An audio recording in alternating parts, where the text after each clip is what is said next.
Muslim Brotherhood အဖွဲ့ကိုအကြမ်းဖက်အဖွဲ့အဖြစ် American သတ်မှတ်ဖို့ရှိနေ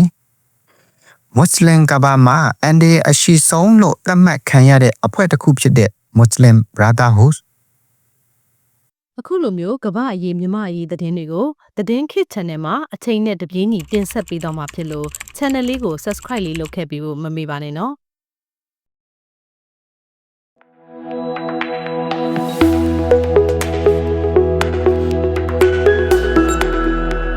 Welcome to the Din Kid.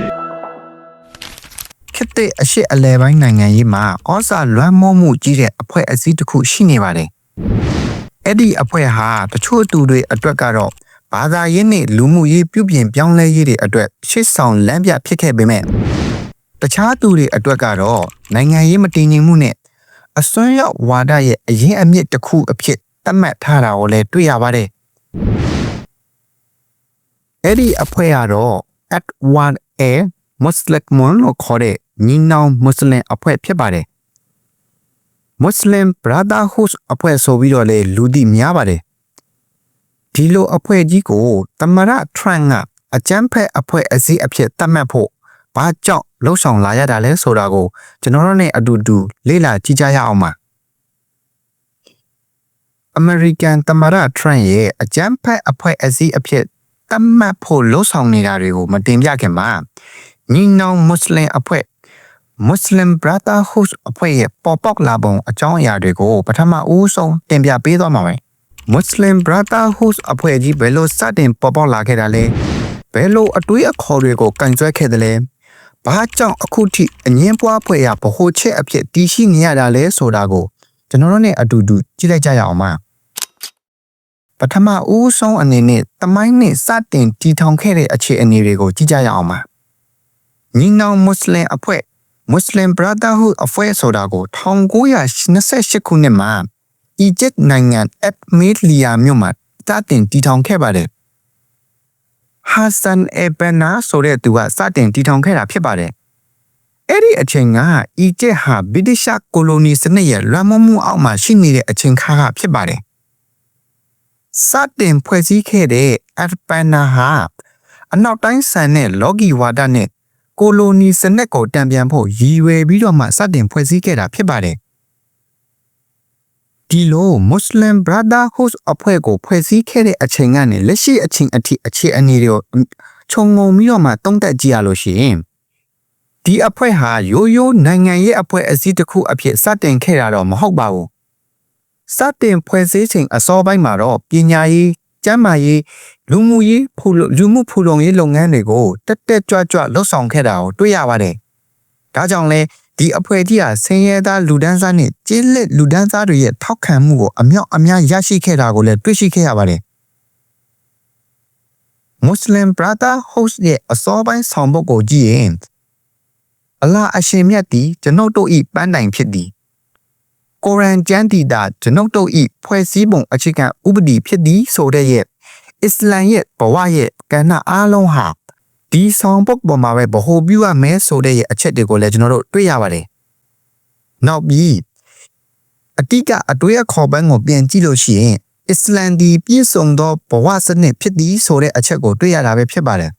။ Muslim Brotherhood အဖွဲ့ကြီးရဲ့အတိကအတွေးအခေါ်ဆိုရင်အစ္စလမ်ဒီပြည့်စုံသောဘဝစနစ်ဖြစ်သည်ဆိုတဲ့ရဲ့အချက်ပဲဖြစ်ပါတယ်။သူတို့ကအစ္စလမ်ဘာသာဟာဘာသာရေးတတ်မဟုတ်ပဲ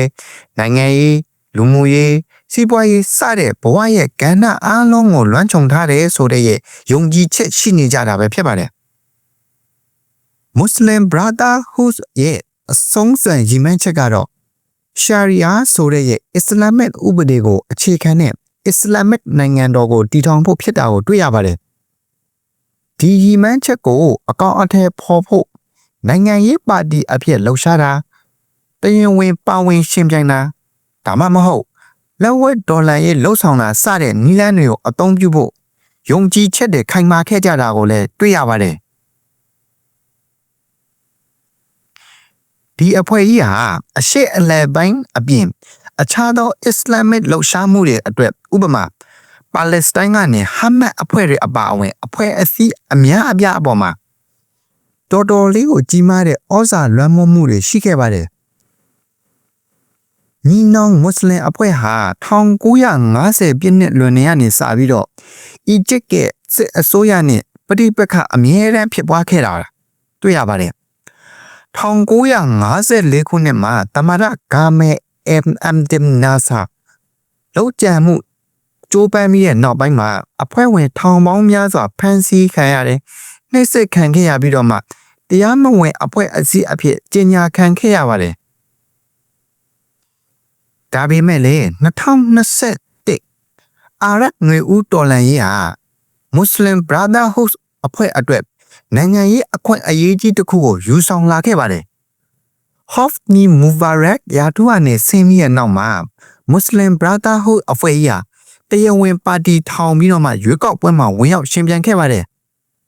အဲ့ဒီလိုနဲ့မိုဟာမက်မော်စီဟာအီဂျစ်သမ္မတအဖြစ်ရွေးချယ်ခံခဲ့ရပါတယ်ညီနောင်မဟာမိတ်မွတ်စလင်အဖွဲ့အတွက်ဒါဟာအကြီးမားဆုံးနိုင်ငံရေးအောင်ပွဲတစ်ခုအဖြစ်သမိုင်းမှတ်တမ်းဝင်ခဲ့တယ်ဆိုပြီးတော့မှကြွေးကြော်ခဲ့ကြပါတယ်ဒီလိုကြွေးကြော်မှုတွေရှိခဲ့ပေမဲ့မော်စီရဲ့အုပ်ချုပ်မှုဟာတစ်နှစ်တာခံခဲ့ပြီးတော့မှ2013ခုနှစ်မှာအီဂျစ်စစ်တပ်ကပြည်သူဆန္ဒပြမှုတွေနဲ့အတူအာဏာသိမ်းယူခဲ့ပြန်ပါတယ်အဲ့ဒီအချိန်ကနေစပြီးတော့ညီနောင်မွတ်စလင်အဖွဲ့ဟာအီဂျစ်မှာပြန်လည်ဖိနှိပ်ခံခဲ့ရပါတယ်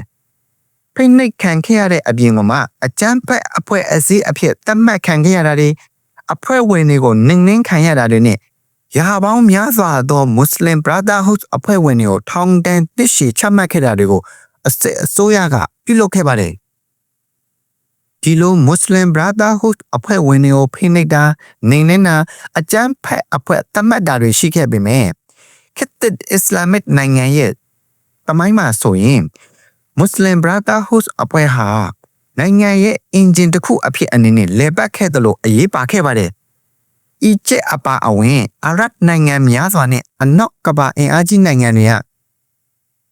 Muslim Brotherhood အဖွဲ့ကိုအကြမ်းဖက်အဖွဲ့အစည်းအဖြစ်သတ်မှတ်ပေမဲ့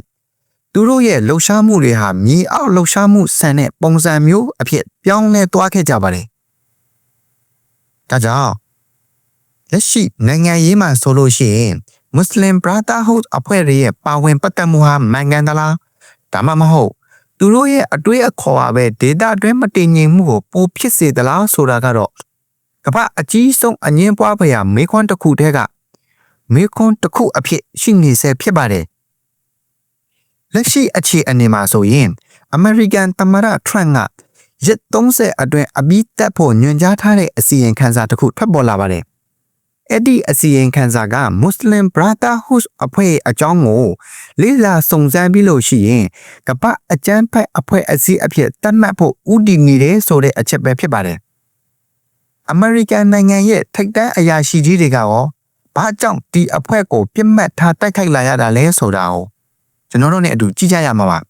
။ဒီလောက်ရက်ကကမ္ဘာနိုင်ငံရေးမှာအရေးကြီးတဲ့အလက်အပြောင်းတစ်ခုဆိုရင်ဘယ်လောက်ထိကြီးမားတဲ့အလက်အပြောင်းဖြစ်မလဲ။ American သမ္မတဒေါ်နယ်ထရန့်ဟာ Muslim Brotherhood အဖွဲ့လို့လူသိများတဲ့အဖွဲ့ကြီးကို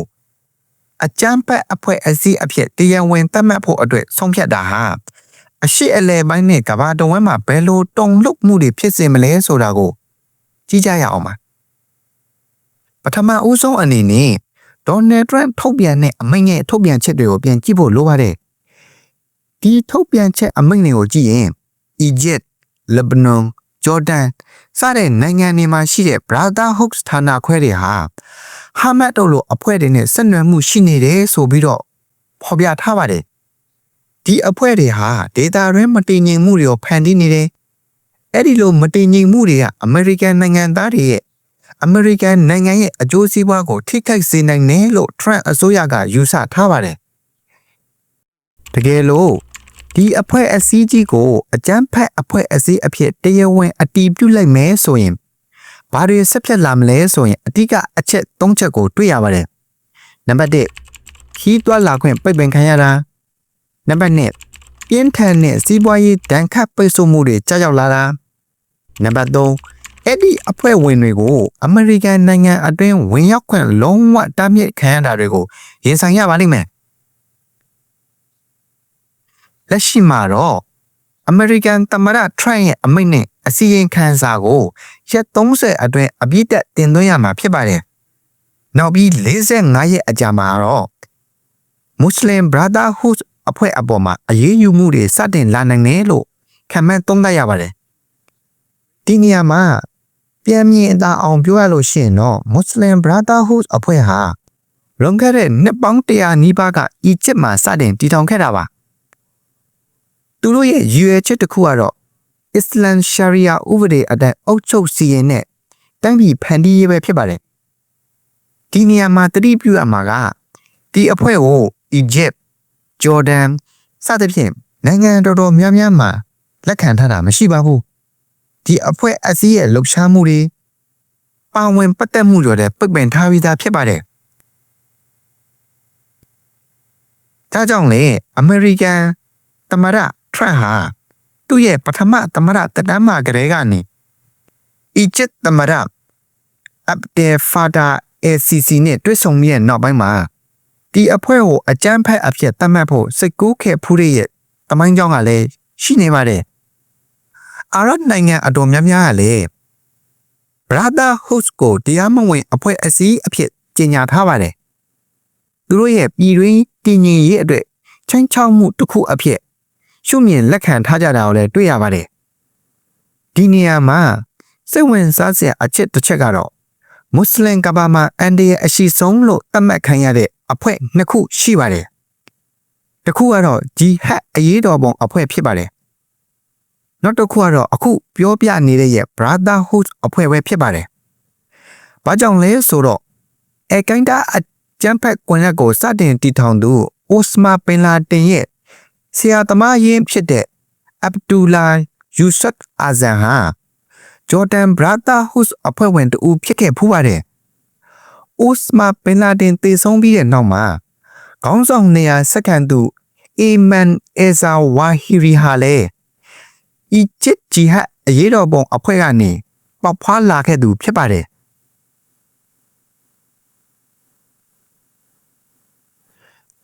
ဒီလိုခေါင်းဆောင်ပိုင်းချိတ်ဆက်မှုတွေကြောင့် Brotherhood ရဲ့အတွေ့အခေါ်ဟာအစွန်းရောက်အဖွဲ့အစည်းတွေကိုဘယ်လိုလွှမ်းမိုးနေလဲဆိုတာကိုလည်းလေ့လာဖို့ရှိနေပါတယ်ဒါဆိုရင်သမရထရန့်ရဲ့ဒီဆုံးဖြတ်ချက်ဟာအရှိအလဲပိုင်းငင်းချမ်းရေးကိုဆောင်ကျင်းပေးမလား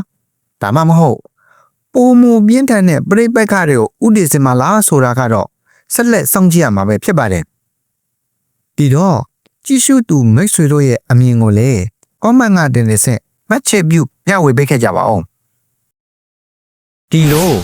နိုင်ငံတကာသတင်းတွေနဲ့နောက်ွယ်ကသတင်းအကြောင်းအရာတွေကိုလက်မလွတ်တမ်းသိချင်နေဆိုရင်တော့ကျွန်တော်တို့ရဲ့ channel လေးကို subscribe လုပ်ပေးဖို့မမေ့ပါနဲ့အောင်နောက်ပြီးဒီလိုတမိုင်းဝင်အကြောင်းအရာတွေနဲ့မှတ်ချက်တွေပါဝင်တဲ့တင်ဆက်မှုမျိုးကို